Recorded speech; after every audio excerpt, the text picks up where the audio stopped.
আর কিছুক্ষণ পরে শুরু হচ্ছে টি-20 ওয়ার্ল্ড কাপ 2024। এর পুরো ম্যাচ খেলানো হবে ওয়েস্ট ইন্ডিজ এবং ইউএসএ তে। তবে কথা বলি নতুন নিয়ম, যেটা হলো স্টপ ক্লক রুলস। এটি ক্রিকেটে প্রথমবার চালু করা হচ্ছে। প্রথম ওভার শেষ হওয়ার পর দ্বিতীয় ওভার শুরু করতে হবে 60 সেকেন্ডের আগেই। আর শুরু করার সময় ক্যাপ্টেনের যথাযথ ঘড়ির দিকে ধ্যান রাখতে হবে। এবং দেখা গেল এই 60 সেকেন্ড পার করে 61-62 সেকেন্ডে গিয়ে পৌঁছেছে।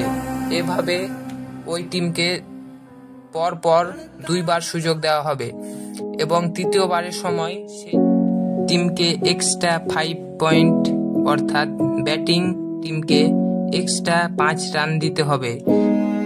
এই নিয়মটা তোমরা জানতে কিনা অবশ্যই কমেন্ট করে জানাবে এবং ভিডিওটা যদি ভালো লাগে চ্যানেলটি সাবস্ক্রাইব করে